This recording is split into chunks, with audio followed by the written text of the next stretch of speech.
You call this food? My dog wouldn't eat this garbage.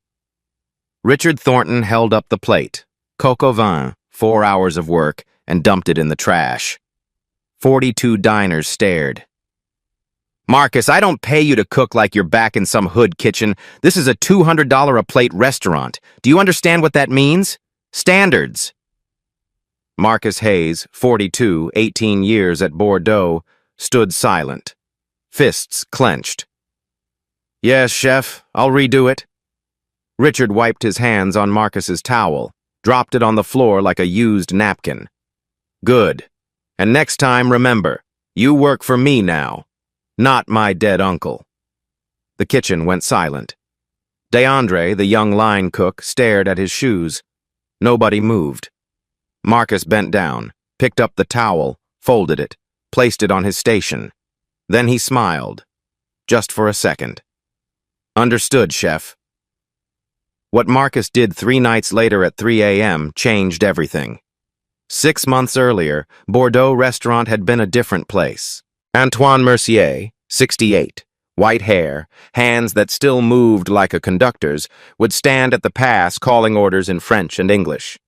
The kitchen smelled like butter and wine and fresh thyme. The staff meal was family style at 2:30, everyone eating together. Antoine always saved Marcus the best cut of steak. You're not just my sous chef, Antoine had said once, arm around Marcus's shoulders. You're the heart of this kitchen. When I'm gone, this place is yours. You've earned it. Then Antoine had a heart attack in the walk-in cooler on a Tuesday morning, dead before the ambulance arrived. The funeral was on a Friday.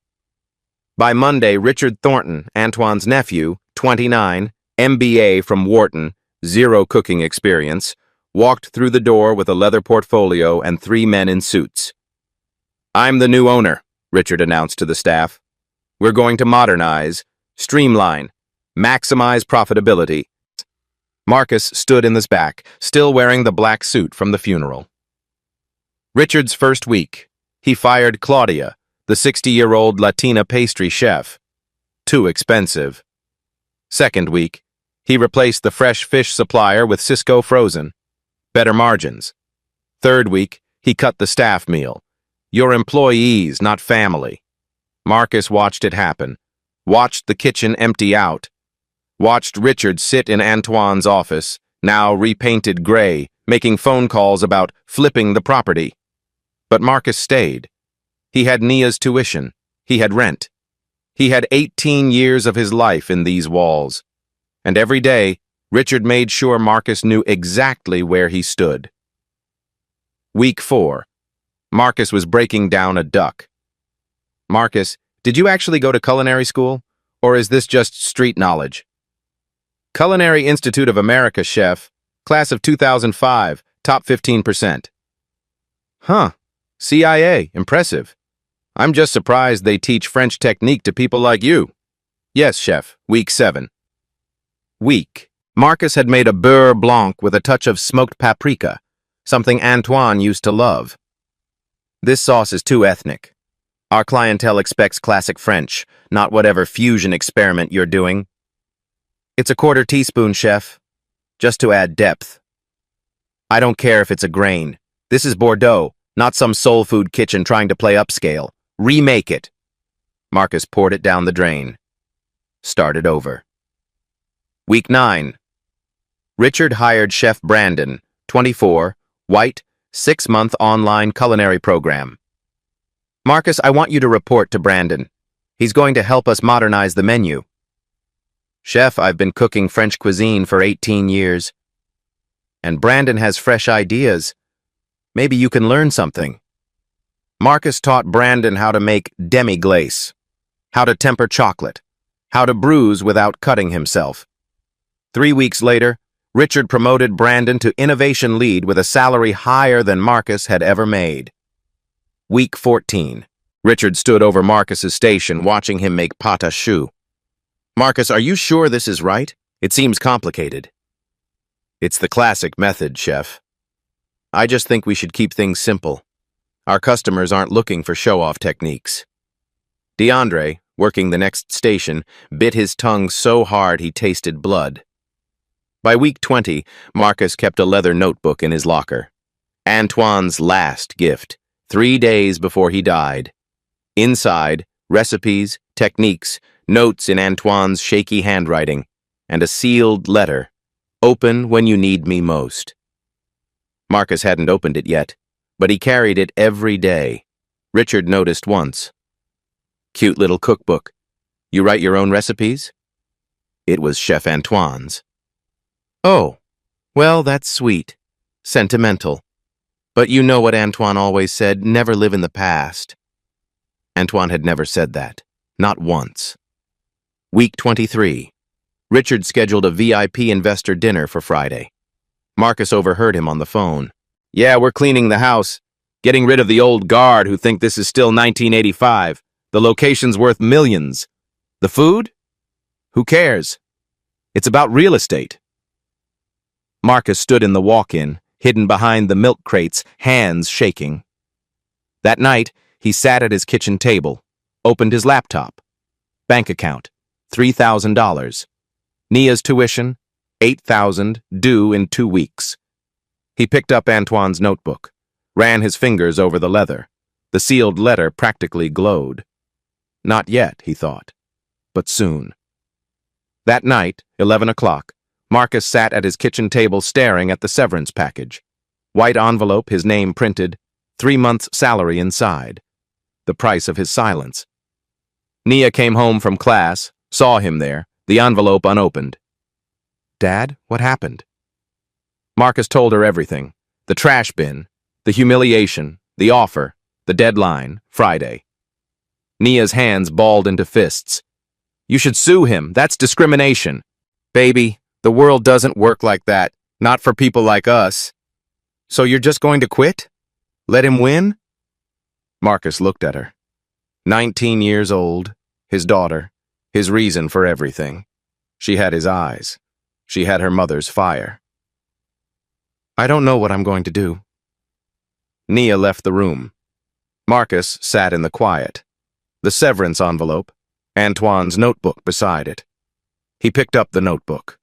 Leather worn soft, pages thick with Antoine's handwriting. He'd carried it 6 months and never opened the sealed letter in the back. His fingers found it now, tucked against the back cover. His name in Antoine's shaky script. He broke the seal. Marcus, if you're reading this, something has gone wrong. Richard probably inherited the restaurant. He's my blood, but he doesn't understand what we built. In the walk-in behind the milk crates, there's a locked box. Code 0324. Your daughter's birthday. Inside are my master recipes. The dishes I was saving for when the world was ready. Cook them. Not for Richard, not for critics. For yourself. For the people who need to see that excellence has no color. Cook them in our kitchen. Use my key. It's in this envelope. Come at night. Cook like your life depends on it. Because, Marcus, someone's life does. Someone out there needs to see you shine. Make me proud. Antoine. Marcus's hands shook. He reached into the envelope, found the key. Small, brass, familiar. The back door key to Bordeaux. Nia returned, stood in the doorway. Dad, what is it? Marcus looked up. For the first time in 6 months, something shifted in his eyes. I'm going to cook. 1 o'clock in the morning. Marcus couldn't sleep. He sat at his laptop in the dark, the key next to his coffee mug, Antoine's letter smoothed flat on the table. He typed Simone Cartier into the search bar. Food critic. National Culinary Review. 22 years in the industry. Her reviews could make or break restaurants. 3 months before Antoine died, she'd written a piece about Bordeaux. One of the last true artists in American cuisine. Antoine Mercier doesn't just cook. He creates memories. Marcus scrolled through her articles, found one from 2 weeks after Antoine's funeral. A tribute. The industry lost more than a chef. We lost a guardian of something we're forgetting. That food is not a product, it's soul. He clicked on her contact page, stared at the email address. What was he doing? This was insane. She wouldn't respond. She'd think he was crazy. Or worse, she'd tell Richard. But Antoine's words echoed. Someone out there needs to see you shine. Marcus opened a new email. Ms. Cartier, you know Chef Antoine Mercier. There's something you need to see. Come to Bordeaux Restaurant 3 a.m. this Friday. Use the back door. Come alone. I know this sounds strange, but Antoine would want you there. Marcus Hayes. His finger hovered over send. If she came, everything would change. If she didn't, he'd be cooking in an empty kitchen at 3 in the morning, risking his job, his future, everything, for nothing. He thought about the trash bin, the towel on the floor, the way Richard's voice carried across the dining room, the way the mother at table 12 had looked at her daughters, gathering her purse, leaving early because she couldn't watch anymore. He thought about Nia, about the tuition he couldn't pay, about 18 years in a kitchen that used to feel like home. He thought about Antoine's hand on his shoulder. You've earned it. Marcus clicked send. The email disappeared into the void. No turning back now. He picked up the key, turned it over in his palm. Friday was 3 days away. He needed a plan. Needed to see what was in that locked box. Needed to know if Antoine's recipes were real or just a dying man's fantasy. Tomorrow night, 2 a.m. He'd go to the restaurant, see what Antoine left him, and then he'd decide if this was courage or suicide. Wednesday, 2:45 in the morning. Marcus sat in his car in the alley behind Bordeaux, engine off, lights dark. The street was silent. No cars, no people. Just distant traffic and a siren blocks away. He'd been sitting there 20 minutes, the key in his hand, trying to convince himself this wasn't insane. Breaking into a restaurant, cooking without permission. If Richard found out, Marcus would be arrested. His daughter would visit him in lockup instead of going to college. But Antoine's letter sat folded in his pocket, and the locked box was waiting. Marcus got out of the car. The back door opened silently. Antoine had oiled these hinges himself. Marcus stepped inside and locked the door behind him. The kitchen was dark except for emergency exit signs casting red shadows. He stood there, letting his eyes adjust, breathing in stainless steel and fryer oil and the ghost of 1,000 services. He flipped the switches for the line lights. Soft white glow just enough to work. The walk-in door opened with a pneumatic hiss. Cold air spilled out, fog rolling across the floor. Behind the milk crates, just like Antoine said, he moved them aside, found the box, metal shoebox-sized combination lock, 0324, Nia's birthday. The lock clicked open. Inside, a leather folder, thick and worn. Marcus lifted it out, hands trembling. Recipes, 12 of them. Handwritten in Antoine's careful script, each titled and dated. Not menu recipes. Something else. Personal. Secret. Roots. Bouillabaisse with West African spice blend. Migration. Duck confit with sweet potato puree and bourbon bacon jam. Inheritance. Braised short rib with collard green reduction. Truth. Pan-seared scallops with cauliflower puree. Hope. Chocolate sphere with passion fruit and cardamom. And next to each recipe, notes in the margins. For your grandmother. For the people who say we don't belong. For everyone who was told they weren't enough. Marcus's vision blurred. He wiped his eyes. At the bottom of the folder, these are yours now. Cook them when the moment is right. This is the moment. He carried the folder to the prep station. Opened to the first recipe. Roots, the bouillabaisse. Traditional Provençal fish stew. But Antoine had added berbere spice blend, grains of paradise, smoked paprika. West African flavors meeting French technique. The ingredient list, frozen shrimp, the small ones Richard called trash. Cod scraps, pieces usually thrown away. Mussels, the bag, Richard said, were too small for fine dining. Everything Richard had rejected. Marcus smiled.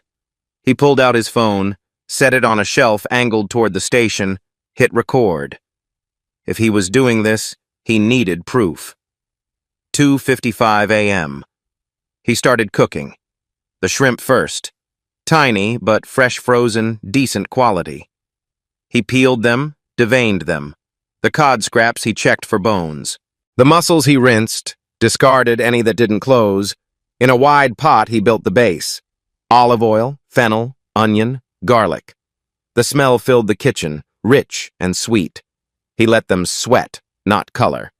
Added tomato paste, let it caramelize.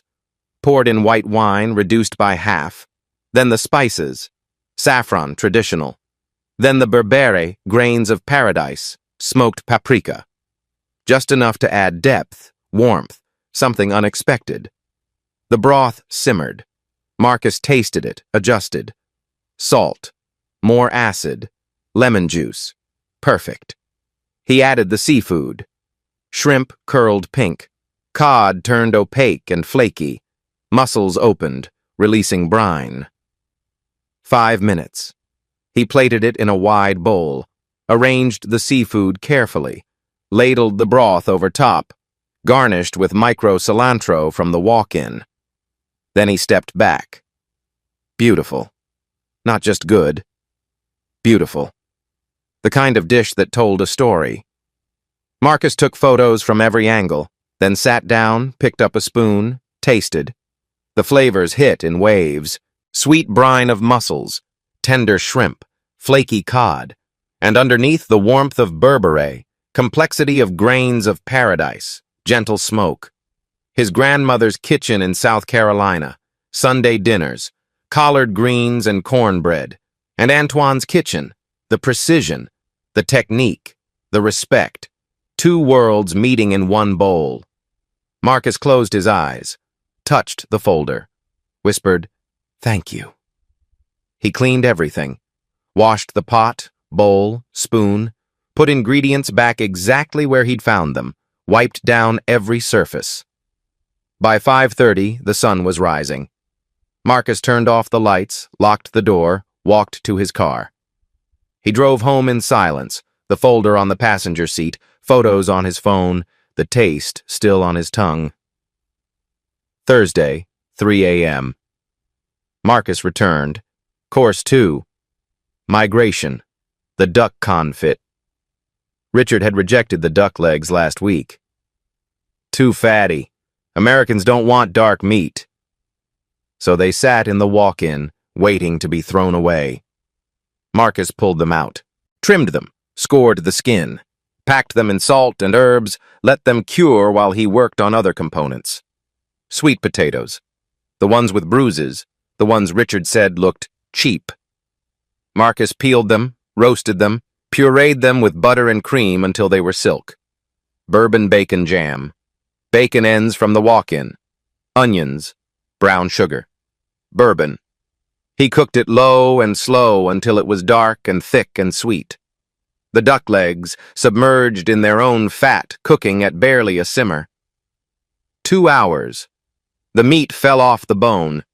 He plated it. Duck confit, skin crisped in a hot pan, resting on sweet potato puree.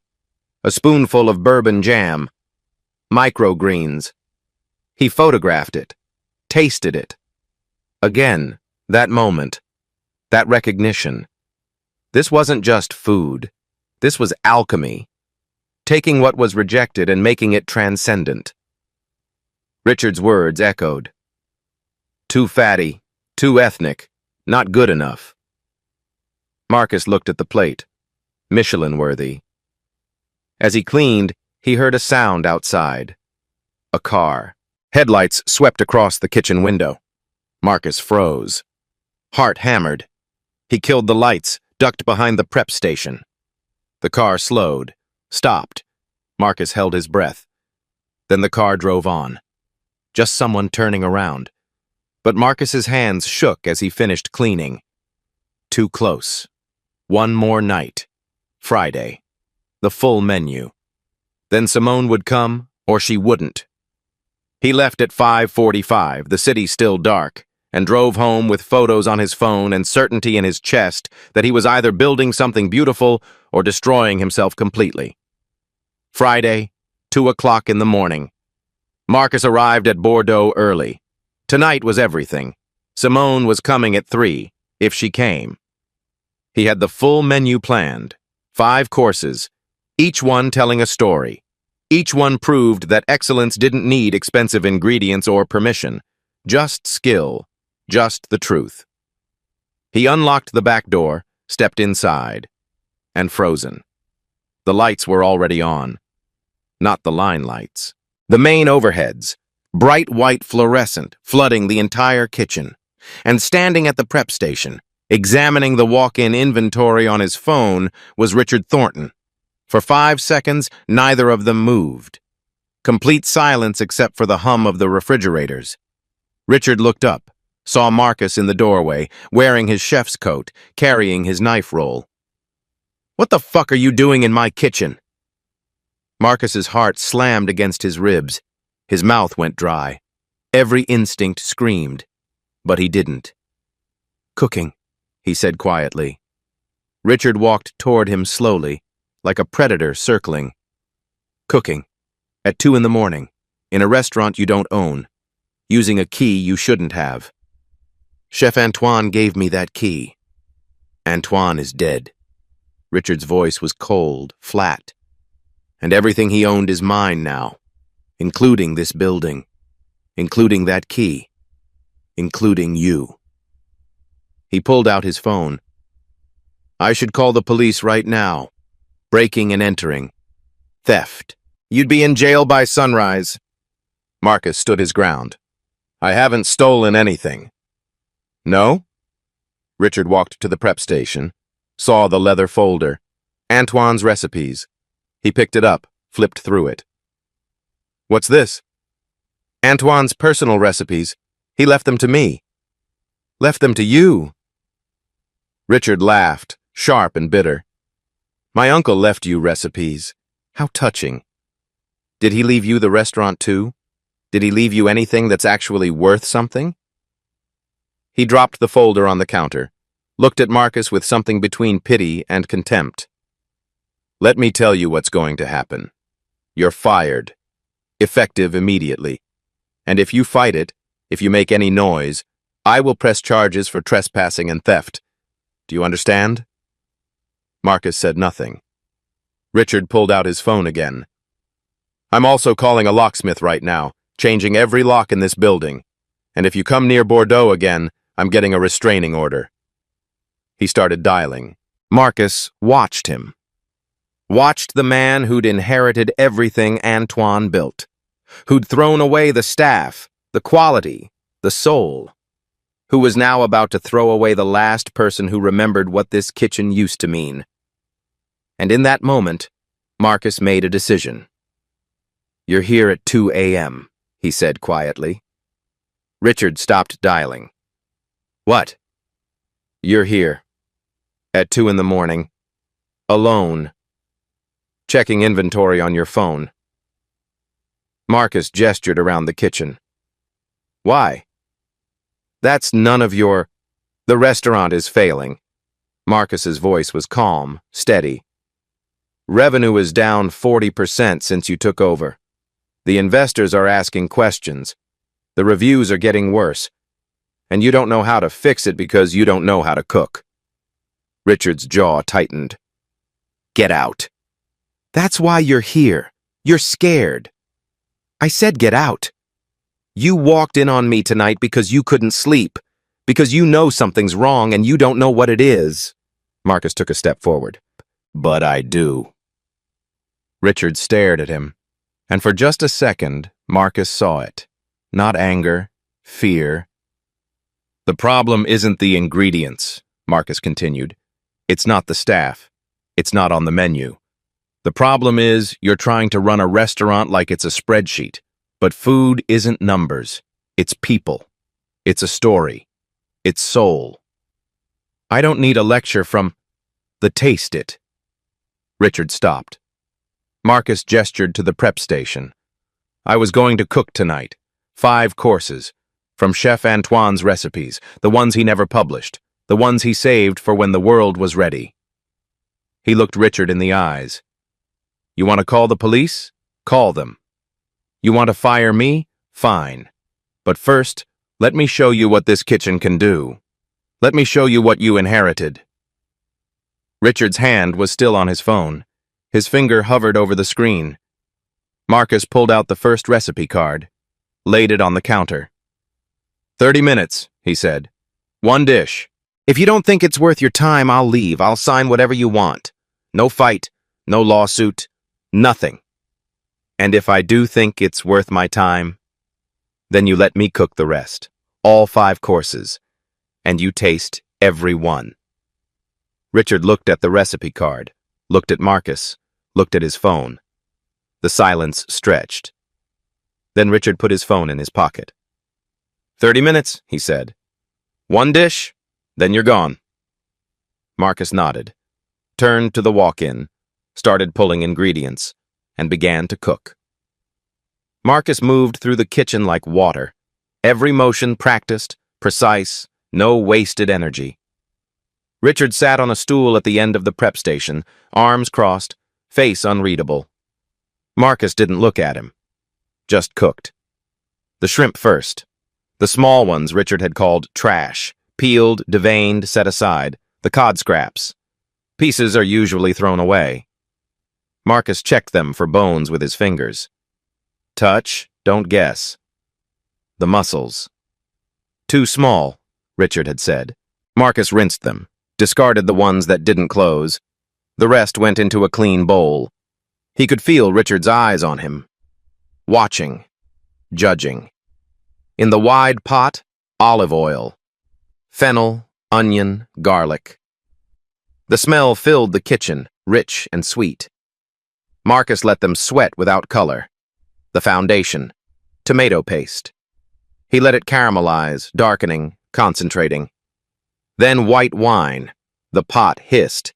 He reduced it by half. Then the spices. Saffron first. Traditional. The threads blooming in the hot broth, turning it gold. Then the berbere. 1/4 teaspoon. Ethiopian spice blend, warm and complex. Grains of paradise. West African pepper, citrusy and bright. Smoked paprika. A whisper. Richard leaned forward slightly. Marcus saw it in his peripheral vision. The broth simmered. Marcus tasted it. Adjusted. Salt. More acid. Lemon juice. Tasted again. Perfect. He added the seafood. Shrimp, cod, mussels, barely bubbling.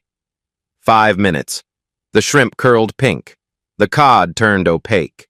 The mussels opened, releasing their brine. Marcus plated it in a wide white bowl, arranged the seafood, ladled the golden broth over everything, garnished with micro cilantro. He slid the bowl across the counter to Richard. 28 minutes. Richard stared at it, the colors, the composition. He picked up a spoon, hesitated, then tasted. His expression changed instantly. Shock. His eyes widened. He sat back, took another bite. The shrimp. Another. The cod. One of the mussels. Silence. Just eating. Just tasting. Finally, he put down the spoon, looked at Marcus. This is... He stopped. Started again. How did you... He couldn't finish. Marcus said nothing, just watched. Richard took another bite, closed his eyes. This is Michelin level, he said quietly. He looked at the bowl again, at the ingredients, the rejected shrimp, the scraps, the 2 small mussels. You made this from trash. I made it from what you threw away, Marcus said. Richard was quiet. His hand rested on the counter. His fingers drummed once, twice. Then he looked up. Show me the rest. Marcus turned back to the walk-in, pulled out the duck legs. the sweet potatoes with bruises, the bacon ends. Richard watched, silent now, not speaking, just observing. Course 2, migration. The duck legs, rejected last week as too fatty. Marcus trimmed them, scored the skin, packed them in salt, thyme, bay leaves, set them aside to cure. The sweet potatoes, the ones Richard said looked cheap. Marcus peeled them, cut them into chunks, tossed them with olive oil, into the oven at 400 degrees, the bourbon bacon jam. Bacon ends, the irregular pieces no one wanted. Marcus diced them, rendered them until crispy. Added onions, let them caramelize. Brown sugar, bourbon, vinegar, simmered until thick and dark. The duck went into fat, barely simmering, low and slow. 2 hours. Richard checked his watch. How long is this going to take? Good food takes time. I don't have all night. Then leave. Richard didn't move. While the duck cooked, Marcus prepped course 3. Short ribs, tough cuts Richard never used. Marcus seasoned them, seared them hard until dark and crusted. Into a braising pan. Red wine, stock, aromatics. Into the oven. Course 4. Frozen scallops, small, shoved in the back of the freezer. Marcus thawed them gently, patted them dry. Course 5. Cisco chocolate, the cheap stuff. Marcus tempered it carefully, patiently, formed it into thin spheres using a mold. By 3:15, the duck was done. Marcus pulled it from the fat, crisped the skin in a hot pan until it shattered like glass. The sweet potatoes he pureed with butter and cream until silk. Plated it. Duck leg, skin up. Sweet potato puree underneath. Bourbon bacon jam. Microgreens. He slid it to Richard. Richard cut into it. The meat fell apart. He took a bite. Closed his eyes. Jesus, he said quietly. Marcus plated course 3. Short ribs braised until tender. Collard green reduction. Cornbread crumble on top. Richard tasted it, said nothing. Just kept eating. Course 4. Scallops, seared hard and fast, golden crust. Cauliflower puree, white as snow. Brown butter drizzled over top. Richard took one bite, then another. Finished the plate. By 4 o'clock, Marcus plated course 5. The chocolate sphere on white. He poured warm passion fruit sauce over it. The sphere melted open, revealing mousse inside, studded with cardamom and gold leaf. Richard stared like it was magic. He took a bite, put down his fork. Marcus. His voice was different now, quieter, shaken. I've eaten at 3-star Michelin restaurants. This is better than most of them. Marcus said nothing. You did this with ingredients I rejected, things I was going to throw away. Yes. Richard looked at the 5 empty plates, looked at Marcus, really looked at him. My uncle left this to me because my father destroyed his restaurant in Paris. Antoine thought I could do better, thought I could learn. He paused. But I don't know what the fuck I'm doing. The admission hung in the air. And you've been here the whole time, watching me fail. Why didn't you just leave? Because this kitchen has a soul, Marcus said. Antoine taught me that. Souls don't quit. Richard was silent. Then he stood, walked to the door. Marcus thought he was leaving, but Richard just stood there, hand on the door frame, looking out at the dark dining room. That food critic, Simone Cartier. She's supposed to review us next week. If she sees what we're serving now, we're done. He turned back. Could you make this? For her? That's not how it works. What do you mean? You can't just copy dishes. The food is only this good because it comes from truth. You want this kitchen to sing, you need to let it be what it is. Richard was processing, overwhelmed. I don't know how. Then listen. For once, just listen. At that moment, the back door opened. Both men turned. A woman stepped inside. 60, white, short gray hair, sharp eyes behind wire-frame glasses. She took in the scene. Richard, Marcus, the 5 plates. "Well," she said, "this is interesting." Simone Cartier. She'd come after all. "Ms. Cartier," Richard jumped up from his stool. "This isn't... We weren't expecting..." Simone stepped fully into the kitchen, closing the door behind her. She set her leather bag on a clean counter. "I got an email. Someone said I needed to see something at 3 a.m. She looked at Marcus. "I assume that was you?" Marcus nodded. Richard's face went dark. Realization hit. "You planned this. You invited her here without telling me. I invited her to see what this kitchen can do. This is sabotage. You're trying to undermine me, make me look like..." "Gentlemen." Simone's voice cut through the tension like a knife. "I don't care about your drama. I'm here for the food." She gestured to the 5 empty plates in front of Richard. "May I?" Richard looked trapped, his jaw clenched, but he stepped aside. Simone walked to the prep station, examined the plates, picked one up, tilted it to catch the light, ran her finger along the rim where sauce had been, brought it to her nose, inhaled. "Who created these dishes?" "The recipes are Chef Antoine's," Marcus said. "I executed them." "And the ingredients?" "Standard inventory, nothing special." Simone looked at Richard. "You're the owner?" "Yes." "And you knew your sous chef could cook like this?" Richard hesitated. "We're still developing the menu." Simone's expression said she saw right through him. She turned to Marcus. "Chef Antoine told me before he died that you were the soul of this kitchen. I didn't understand what he meant." She paused. "Now I do." She pulled out her phone, started taking photos of the plates. Notes appeared on her screen, her thumbs moving fast. Richard watched, his face getting paler. "Ms. Cartier, I think there's been a misunderstanding. This was just an experimental..." "How long have you been cooking these recipes?" Simone asked Marcus, ignoring Richard completely. 3 nights, practicing. At 3 in the morning. Yes. Why? Marcus looked at Richard, then back at Simone. Because during the day I'm not allowed to. The words landed like a bomb. Simone stopped typing, looked at Richard. Is that true? Richard opened his mouth, closed it.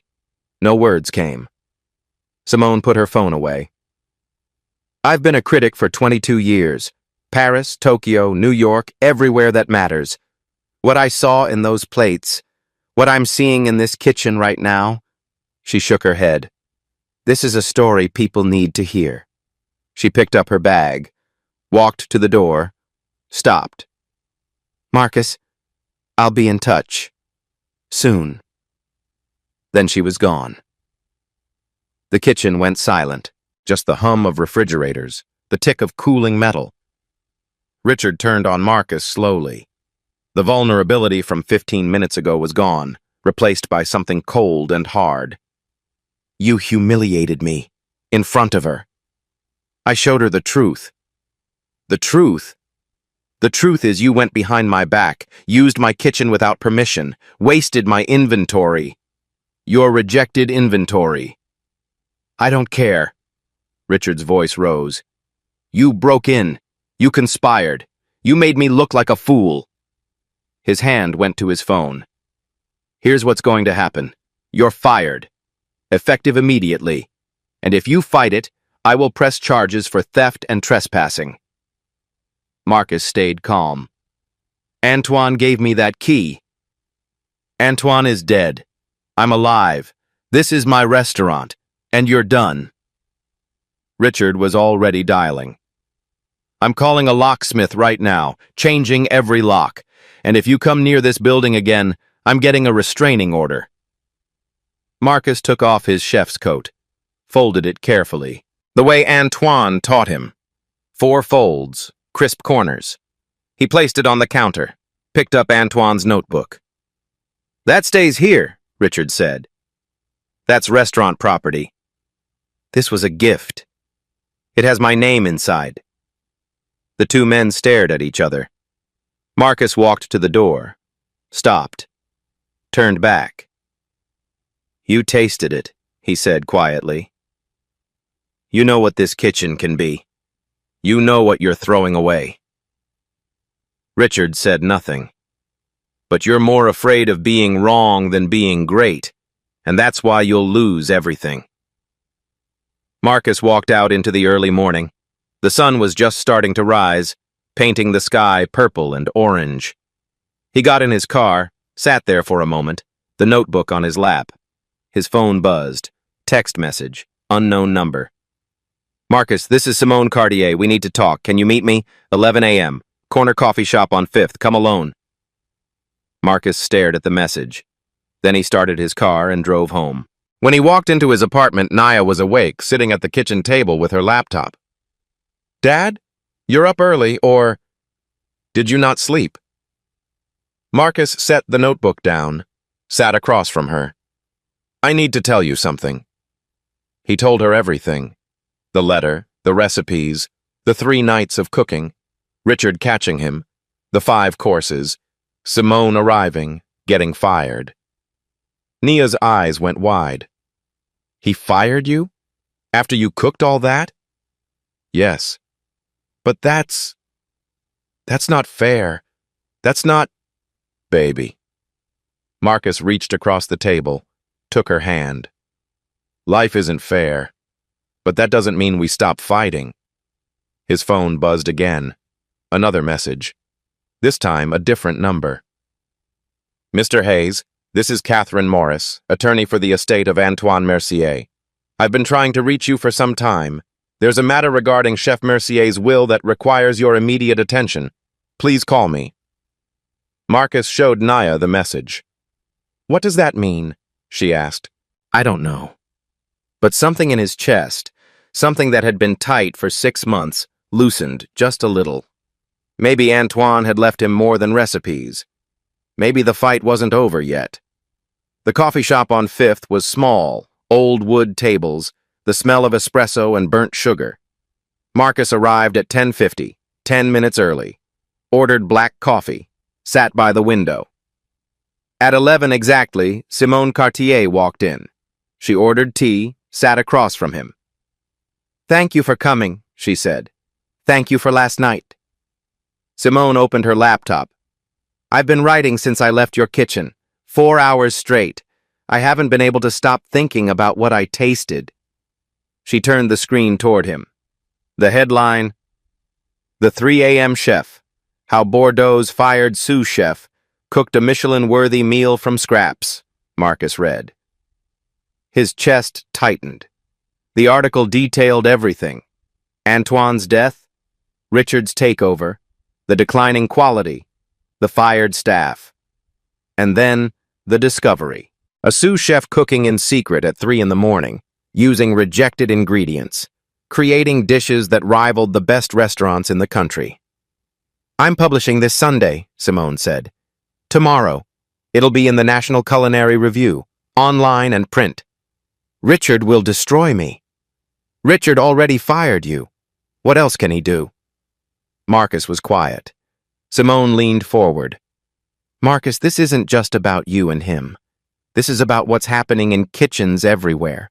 Talented people being overlooked, being dismissed, being told they're not good enough when the truth is they're better than the people in charge."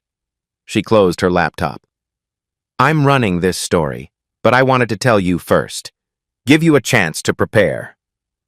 Marcus thought about Naya, about rent, about the lawyer's message still sitting unanswered on his phone. "There's something else," he said.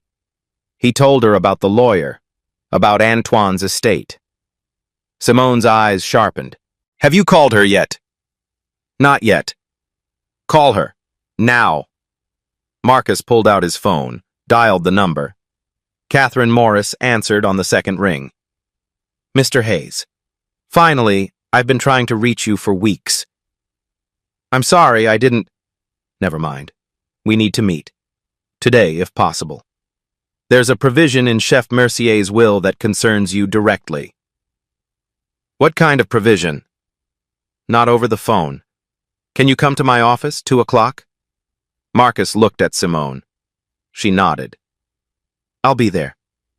He hung up, sat back in his chair. What do you think it is? Simone asked. I don't know, but Antoine was always 3 steps ahead. At 2 o'clock, Marcus sat in Catherine Morris's office. Leather chairs, law books lining the walls, the smell of paper and old coffee. Catherine was 50-ish, black, sharp suit, sharper eyes. She pulled out a thick file. Mr. Hayes, Chef Mercier's will has a secondary provision. Section 7.3. Are you familiar with it? No. Catherine opened the file. Read from the document. If Bordeaux restaurant undergoes significant decline in quality, reputation, or operational standards within 12 months of new ownership, Marcus Hayes shall have the option to purchase the property at the appraised value from the date of Antoine Mercier's death. Marcus stared at her. What? Chef Mercier anticipated this possibility. He knew his nephew. He knew what might happen. She pulled out another document. He also established a trust, $200,000, earmarked specifically for you to exercise this option if needed. Marcus couldn't breathe. $200,000. The appraised value at Antoine's death was $450,000. Current market value is close to $900,000. The trust covers half. You'd need to find investors for the rest. And the decline? How do we prove that? Catherine smiled, pulled out her phone, showed him an email. From Simone Cartier, sent 1 hour ago. Attached, the article pre-publication, plus documentation, revenue reports, health inspection scores, staff turnover records, Yelp reviews showing the decline. Ms. Cartier contacted me this morning, Catherine said. She thought this information might be useful. Marcus looked at the evidence. 6 months of Richard's management, documented in black and white. The numbers didn't lie. There's a deadline, Catherine continued. The option expires 6 months from the triggering event, which means we have approximately 3 weeks. 3 weeks to buy a restaurant. 3 weeks to save it. Marcus sat back. His mind raced. Even if I have the money, even if I can prove the decline, Richard won't just give it up. He won't have a choice. The will is legally binding. If we can demonstrate the decline clause has been triggered, the sale is automatic. He can dispute it in court, but... She gestured to the evidence. With this, he'd lose, and legal fees would bankrupt him. Marcus thought about Richard, about the fear in his eyes at 3 a.m., about the restaurant drowning in debt. He's already failing, Marcus said quietly. Yes, which means he might take the deal rather than fight it. Catherine pulled out a contract. This is a letter of intent. If you sign it, we notify Richard officially. Give him 7 days to respond. Either he accepts the sale, or we go to court. She slid the paper across the desk. Marcus stared at it. His name is typed at the bottom, at the blank line waiting for his signature. Antoine's voice echoed in his head. This place is yours. You've earned it. If I do this, Marcus said slowly, if I actually buy Bordeaux, I'll need staff. I'll need suppliers. You'll need allies, Catherine finished. People who believe in what that restaurant used to be. Marcus thought about DeAndre, about Claudia, the pastry chef Richard fired, about Maria and James and all the others who'd been pushed out, about the kitchen that used to have a soul. He picked up the pen, signed his name. Catherine witnessed it, stamped it. I'll file this today. Richard will be notified by Monday morning. Marcus stood, shook her hand. One more thing, Catherine said. Sunday, when that article drops, your phone is going to explode. job offers, interview requests, everything. Are you ready for that? Marcus thought about it, then smiled.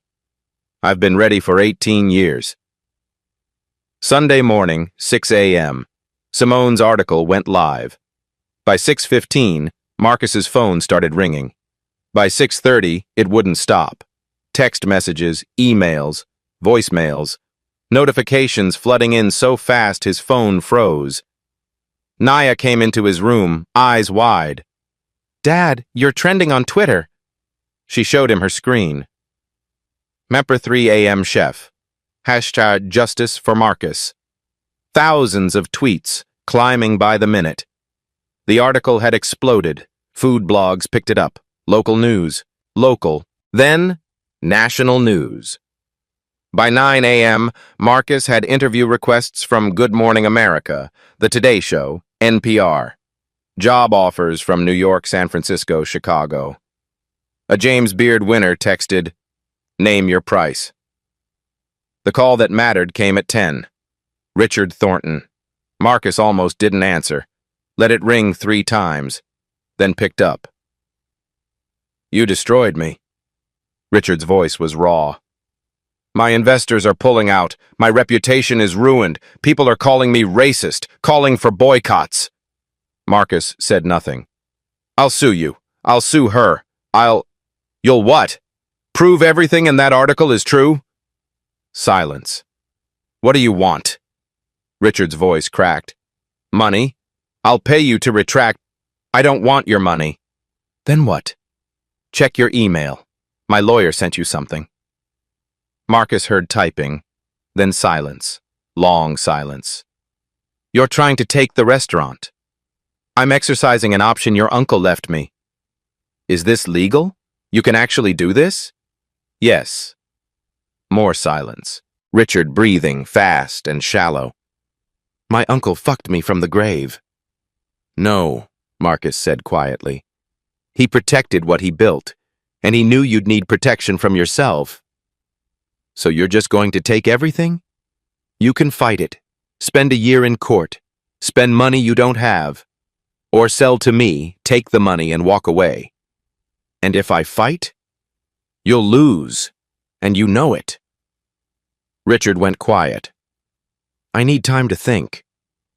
You have 7 days. Marcus hung up. 3 days later, Richard's lawyer called Catherine Morris.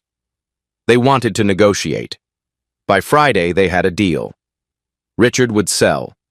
Marcus would pay the appraised value from Antoine's death, $450,000. The trust covered $200,000. For the rest, Marcus called the staff Richard had fired. Claudia, the pastry chef. James, the line cook. Maria, the sous. 8 people total. He offered them each a small ownership stake in exchange for investment and sweat equity. We built this together, he told them. The way it should have been. Every single one said yes. The signing happened on a Tuesday. Richard's lawyer's office. Papers spread across the conference table. Marcus signed. Richard signed. Neither man looked at the other. As Richard gathered his things, he stopped at the door. For what it's worth, that food was incredible. Marcus looked at him. I know. Do you think, if I hadn't been such an asshole, if I'd actually listened, we could have worked together? Marcus considered this carefully. Maybe. But you would have had to see me as a chef first, not a black chef. Just a chef. Richard nodded slowly, understanding something he'd spend years unpacking. Then he left. Marcus sat alone, the deed to Bordeaux in his hands, his name on the papers. He called Nia. Baby, come downtown. There's something I want to show you. An hour later, Marcus and Nia stood in front of Bordeaux. The old sign is still up. The windows are dark. Marcus unlocked the front door. They stepped inside. The dining room was exactly as he remembered. The tables, the chairs, the open kitchen in the back. Dad, Naya said softly, you did it. Marcus walked to the kitchen, ran his hand along the counter, the same counter where Antoine had taught him everything. On the wall, a photo, Antoine at the stove, younger, smiling. Next to him, young Marcus, 24, in his first chef's coat. Nia came beside him. "What are you going to name it?" Marcus had been thinking about this for days. "Bordeaux. We keep the name, but we add something." He showed her the mock-up on his phone. "Bordeaux by Marcus Hayes. A kitchen has a soul." Nia's eyes filled with tears. She hugged him tight. Marcus stood there, holding his daughter, in the kitchen that was finally his. Antoine's voice in his head. "Make me proud." "I will," Marcus whispered. "I promise." 3 months later. The dining room was packed. Opening night. Bordeaux by Marcus Hayes. Critics sat at corner tables. Locals filled the bar. The reservation list was booked solid for 2 months. Simone Cartier sat at table 12, the same table where that black mother had walked out 6 months ago. Tonight, another black family sat beside her. Father, mother, teenage son wearing a culinary school hoodie. In the kitchen, Marcus stood at the pass, calling orders. 2 duck, 1 bouillabaisse, fire apps for 7. DeAndre worked beside him as sous chef. Claudia ran pastry. James handled the line. Maria expedited. The rhythm was perfect. The kitchen hummed. On the wall behind Marcus, the photo of Antoine. And below it, Antoine's notebook in a glass case. The plaque read, "A kitchen has a soul. Antoine Mercier." During service, the father at table 12 asked to meet the chef. Marcus came out, wiping his hands on his apron. "My son wants to be a chef," the father said, "but he's scared. Thinks the industry isn't for people who look like us." Marcus looked at the boy. "What's your name?" "Terrell." "Terrell, can I tell you something? The kitchen doesn't care what you look like. It only cares if you show up, work hard, and cook with truth. Everything else is just noise." The boy's eyes lit up. "You want to stage here this summer? Learn the stations?" The father's eyes filled with tears. This was why Marcus fought. Not for revenge. For this. After service, 1 a.m., Marcus was alone in the kitchen, cleaning down the way Antoine taught him. He turned off the lights, all except one. The light over the pass. The heart of the kitchen. It stayed on. Every night. A beacon.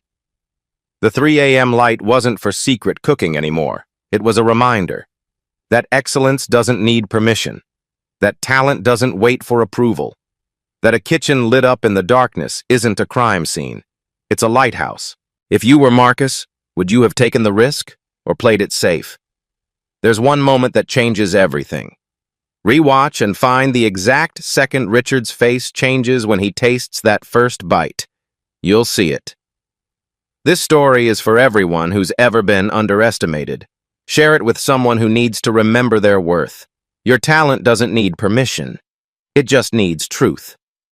If this moved you, hit like. Share it with someone grinding in the dark. Subscribe, because every week we tell stories of people who refuse to stay small. Now go show them what you're made of.